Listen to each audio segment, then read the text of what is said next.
حضرت بلال ابھی بچپن میں چھوٹے سے تھے کہ والد انتقال کر گئے. یتیمی میں پرورش پائی جناب بلال نے، یتیمی میں. اور پھر 2 بہنیں، ایک والدہ، ایک بھائی.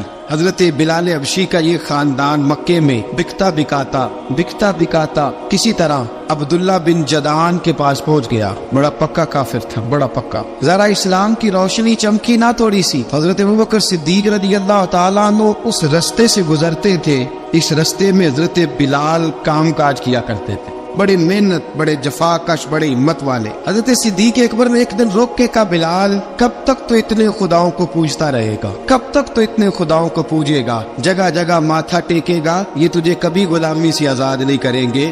میں تجھے ایک دروازہ بتلاتا ہوں، اگر تو اس دروازے پہ آئے گا تو وہ تجھے مکے کی گلی سے اٹھا کے کعبے کی چھت پہ کھڑا کر دیں گے. دامن مصطفیٰ سے جو بھی لپٹا وہ یگانہ ہو گیا، اس کے حضور ہو گئے، اس کا زمانہ ہو گیا. حضرت بلال حبشی رضی اللہ تعالیٰ عنہ کو بات پتلائی. سلیم الفطرت آدمی تھے، سنجیدہ آدمی تھے، اچھا مزاج رکھتے تھے، فہم و فراست رکھتے تھے. جناب بلال نے کلمہ پڑھ لیا تو سب لوگوں نے کہا، بہت سارے لوگوں نے اپنا اسلام چھپا کے رکھا ہوا تھا. 2 واقعات ایسے ہوئے کہ حضرت بلال کا اسلام ظاہر ہو گیا. کسی کام سے بت خانے بھیجا عبداللہ ابن جدعان نے. بت خانے گئے تو لگے ہوئے تھے بت، کتار اندر کتار، بتوں کی کتاریں بنی ہوئی تھی. حضرت بلال نے مٹی اٹھائی اور بتوں کے منہ پہ مار کے کہنے لگے، جو اپنا چہرہ صاف نہیں کر سکتے وہ کسی کو نفع نقصان کیا پہنچائیں گے. جو لوگ دیکھ رہے تھے انہوں نے آ کے عبداللہ ابن جدعان کو بتایا، کہا تیرا غلام ہے اور تو بہت بڑا سردار بنتا ہے، تیری عزت خاک میں مل جائے گی. کسی کو پتہ چل گیا کہ عبداللہ کا غلام مسلمان ہو گیا. عبداللہ بن جدعان نے راتوں رات امیہ بن خلف سے بات کی اور امیہ سے کہا، یار یہ غلام لے لو، مفتی لے لو. بتایا نہیں کہ مسلمان ہو گیا ہے. امیہ نے لے لیا. امیہ بڑا سخت آدمی تھا، بڑی طبیعت میں سختی پائی جاتی تھی. اللہ اکبر. لیکن یہ محبت اور عشق یہ چھپائے چھپتے نہیں، اور مسلمان اپنے اسلام کا اظہار کیے بغیر رہ سکتا. ایک واقعہ اور رونما ہو گیا.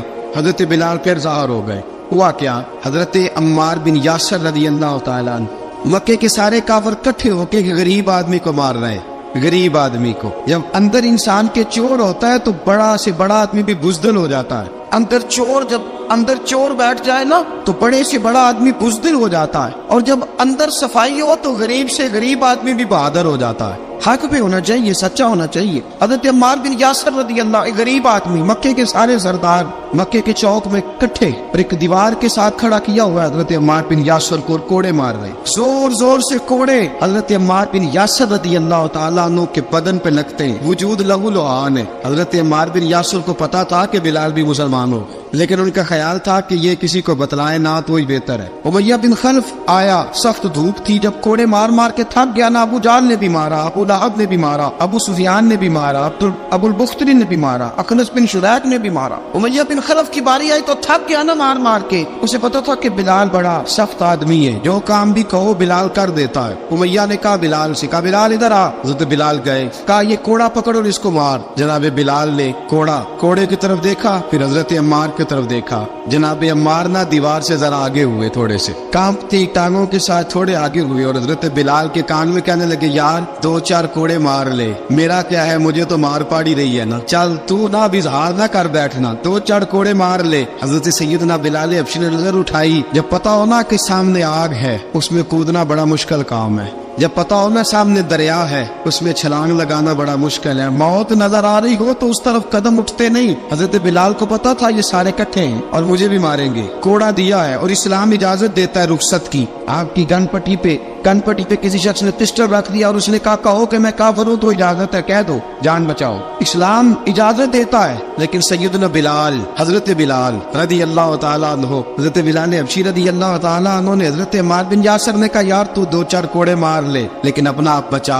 حضرت بلال کہنے لگے ٹھیک ہے میں 2-4 کوڑے مار لیتا ہوں لیکن اپنا آپ بچا لیتا ہوں. اب جلدی سے امیہ بن خلف چلایا، کہنے لگا تجھے کہا کوڑا مار، پکڑ کوڑا. حضرت بلال نے کوڑا ہاتھ میں لیا، ایک دفعہ امیہ کی طرف دیکھا، پھر ابو جہل کی طرف دیکھا، پھر ابو لہب کی طرف دیکھا، سارے کافروں پہ نظر دوڑائی، اور پھر عمار بن یاسر کی طرف دیکھا. کہا عمار تو مار کھا سکتا ہے تو میں نہیں کھا سکتا. عمار تو تیرے وجود پہ زخم لگ سکتے ہیں تو میرے پہ نہیں لگ سکتے. عمار جس خدا کا تو کلمہ پڑھتا ہے اسی کا میں پڑھتا ہوں، اور جس زلفوں کا تو قیدی ہے میں بھی اسی محمد عربی کی زلفوں کا قیدی ہوں. اب دیکھ ذرا ویل کے مار کھانے میں کیا مزہ ہے، ذرا دیکھتے ہیں ذرا کٹھے ہو کے ظلم سہنے میں کیا کیا لطف آتا ہے.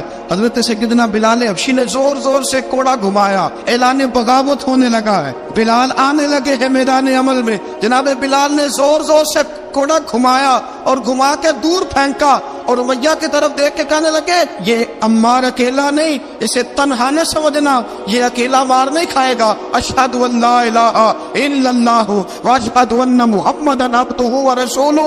فرمایا تیاری کر کے نکلو, اب عمار اکیلا مار نہیں کھایا کرے گا, جب عمار مار کھائے گا تو اس کے ساتھ حصہ داری کرنے بلال بھی آیا کرے گا. حضرت بلال میدان عمل میں, اب کافروں پہ سناٹا چھا گیا. بلال تیری جرت, تیری یہ ہمت, تو انکار کرے, تیرا یہ چارہ, تیرے منہ سے یہ لفظ نکلے, ان الذین قالوا ربنا اللہ ثم استقاموا تتنزل علیہم الملائکہ الا تخافوا ولا تحزنوا وابشروا بالجنۃ التی کنتم توعدون. رب فرماتے ہیں تم کہو میں نے اللہ کو مان لیا, رب کو مان کر پھر ڈٹ جانا. تمہاری دنیا مدد کرے نہ کرے, اللہ تمہاری مدد کے لیے فرشتوں کا نزول فرما دے گا. لوگ مدد کرے نہ کرے, اللہ کے فرشتے تمہاری مدد کریں گے. جناب سیدنا بلال نے اعلان کر دیا میں نہیں ماروں گا. اب وہ سارے نا, کیونکہ سب سے سخت مشہور تھا نا امیہ, اب سارے دیکھنے لگے امیہ کی طرف. امیہ کو اب اسے سمجھ ہی نہیں آ رہی میں کیا کروں. بلال نے تو کبھی نہ کی نہیں, جو کہتے تھے کر گزرتا تھا. یہ عجیب معاملہ ہے. کہنے لگا بلال تجھے پتا ہے تو کیا کر رہا ہے, تو یہ جذبات میں آ کے اعلان تو کر دیا, تجھے اس کا پتا ہے. جناب بلال حبشی رضی اللہ تعالیٰ عنہ فرمانے لگے مجھے پتا ہے تو مجھے مارے گا, مجھے پتا ہے مجھے سزائیں دے گا, مجھے سارا پتا ہے. فرمایا میں نے عقل کے گھوڑے دوڑانے چھوڑ دیے ہیں, بس کلمہ جو پڑھ لیا, جب اعلان جو کر لیا ہے, جب محبت جو کی تو اب اس میں کسی قسم کی مصلحت کی اجازت نہیں. اقبال کہتا پختہ ہوتی ہے اگر مصلحت اندیش ہو عقل, عشق ہو مصلحت اندیش تو ہے خام ابھی اور بے خطر کود پڑا. آتش نمرود میں عشق عقل تھی محو تماشائے لبے بام ابھی. فرمایا عقل پختہ ہوتی ہے اگر سوچا جائے, عشق کے معاملے میں سوچا جائے تو عشق کمزور ہوتا ہے, وہاں سوچنے سمجھنے کی اجازت ہوتی نہیں. سوچنا سمجھنا تھا کلمہ پڑھنے سے پہلے, اب تو پڑھ لیا, اب سوچنے کا نہیں, اب عمل کرنے کا وقت ہے. اب جناب بلال پر سختی شروع ہوئی, مارنا شروع ہوئے. کس انداز میں مارا, لوہے کی سلاخیں پہنا کر عرب کی تپتی ہوئی ریت پہ لٹا دیا. جب لوہا گرم ہوتا, سلاخیں گرم ہوتی, وہ وجود کو لگتی. پہلے خاموش رہتے, پہلے علامہ نتوی نے لکھا پہلے چپ رہتے, پہلے احد احد نہیں کہتے تھے, پہلے احد احد نہیں کہتے. جب تکلیف بڑھ جاتی نا تو پھر زبان سے نکلتا احد احد احد. وہ وحدہ لا شریک ہے, وہ وحدہ لا شریک ہے. جب تکلیف بڑھتی پھر امیہ کیا کرتا, امیہ حضرت بلال رضی اللہ تعالیٰ عنہ کے گلے میں رسی ڈالتا اور مکے کے اوباش لڑکوں کے ہاتھ میں دیتا. مکے کی گلیوں میں کبھی کسی پاگل کو آپ گزرتے دیکھو نا, لڑکے اسے چھیڑ رہے ہو, آپ کو پتا ہے وہ پاگل ہے, اس نے زیادتی بھی کی ہے, لڑکے چھیڑتے ہو تو بزرگ اور سیاڑے لوگ منع کرتے, کہتے ہیں بدتمیزوں نہ کرو, وہ تو بیچارہ دیوانہ ہے, وہ تو پاگل ہے. مکے کی گلیوں میں حضرت بلال جب گلے میں رسی ڈال کے, ذرا دوستوں خیال تو کرو, بٹن کھلا ہو تو ہم بازار میں جانا پسند نہیں کرتے, کپڑے تھوڑے میلے ہو تو گلی میں نکلتے نہیں. بلال تو مہذب آدمی ہے, سنجیدہ آدمی ہے, یہ کیا ہو رہا. حضرت بلال کے گلے میں رسی ڈال کے نا جب مکے کی گلیوں میں وہ نوجوان دوڑایا کرتے تھے, حضرت بلال رضی اللہ تعالیٰ عنہ کے قریب سے گزرتے تو گزرنے والے بھی عجیب بات کرتے. کوئی کہتا ذرا اور کلمہ پڑھ, کوئی کہتا بلا اپنے خدا کو تجھے بچائے, کوئی کہتا بلال تجھے کیا ضرورت پڑی تھی یہ سارا کچھ کرنے کی. ایک آدمی آیا, کہنے لگا بلال اگر تیرا رب سچا ہے, تیرے رسول سچے ہیں, پھر تجھے بچاتے کیوں نہیں؟ جب تو اتنا مخلص مومن ہے اور اتنا تیرے اندر خلوص پایا جاتا ہے تو وہ آتے کیوں نہیں تیرے دفاع کے لیے؟ حضرت بلال حبشی کا جواب بڑا زبردست تھا. جناب بلال کہنے لگے میں مخلص تو ہوں, میرا رب قادر بھی ہے, لیکن فرمایا جب تم جاتے ہو نا بازار میں برتن خریدنے, مٹی کا برتن لینا ہو تو ذرا ٹھوک بجا کے چیک کرتے ہو کچا ہے کہ پکا ہے. فرمایا رب رسول بھی ذرا ٹھوک بجا رہے ہیں کچا ہے کہ پکا ہے. فرمایا میں دعا کرو میں امتحان میں پورا اتروں, دعا کرو میں امتحان میں پورا اتروں, وہ ذرا مجھے ٹھوک بجا کے چیک کر رہے, ٹھوک بجا کے. حضرت بلال حبشی مارا ستایا تینوں لب دیا آپ گواچے, سانو اپنی خبر نہ کوئی, ساتھوں پارے ککھ گلیاں دے, سانو آخ دے لوگ شدائی, ننگ نموس دا ساڑ کے چولا, گل پہنے تاج گدائی, آزم اپنا آپ گوایا ہے تا یار نے چاتی پائی. حضرت بلال حبشی نے اتنی مار اتنی تکلیفیں. اچھا حضرت صدیق اکبر گزرے. اچھا ایک بات اور لکھی ہے سیرت نگاروں نے, وہ کہتے ہیں کہ ایک تو تھا نا جب تکلیف ہوتی تھی تو آہد راحت کہتے تھے. ایک جب کوئی کافر نظر آتا تھا نا, اس طرح بندہ چڑھاتا نہیں کسی کو, جب کوئی بے ایمان کافر نظر آتا حضرت بلال کو تو آپ فرماتے احد احد احد, اللہ ایک ہے, اللہ ایک ہے, اللہ ایک ہے, اللہ ایک ہے. جب کوئی نظر آتا ابو مارتا, پھر آہستہ آہستہ وظیفہ پاک گیا, پھر سارا دن احد احد چلتا رہتا. حضرت صدیق اکبر گزرے قریب سے, بڑی تکلیف ہوئی. جناب ابو بکر صدیق رضی اللہ تعالیٰ عنہ نے کہا بلال اونچی ذکر نہ کیا کر, آہستہ کر لیا کر, اونچی آواز میں مارتے جو ہے تجھے, تو اس طرح کر ذرا. ذکر دو ہے نا, ایک ذکر جلی ہے, ایک ذکر خفی ہے, تو دل میں ذکر کر لیا کر, اونچا نہ کیا کر, مار سے تو بچ جا. بلال نے کہا ٹھیک ہے, آپ نے جو نسخہ دیا اس پہ عمل کروں گا. 2 دن حضرت بلال حبشی نے دل میں ذکر کیا, مار ہی نہیں پڑی, مار ہی نہیں پڑی. جفا جو عشق میں ہوتی ہے, اقبال کہتا ہے جفا جو عشق میں ہوتی ہے وہ جفا ہی نہیں, ستم نہ ہو تو محبت میں کچھ مزہ ہی نہیں. حضرت بلال کو مارنا نہ پڑی, 2 دن مارنا کھائی, تو تیسرے دن امیہ داخل وعدو کہنے لگے احد احد احد. اس نے پھر پکڑ لیا درہ, پھر اٹھایا کوڑا, پھر لگا مارنے. جناب حضرت بلال حبشی رضی اللہ تعالیٰ عنہ کو مار پڑ رہی ہے. جناب صدیق اکبر گزرے, کہا بلال تجھے منع کیا تھا, تو پھر شروع ہو گیا ہے. کہا حضور آہستہ ذکر کرنے میں مزہ ہی نہیں آتا.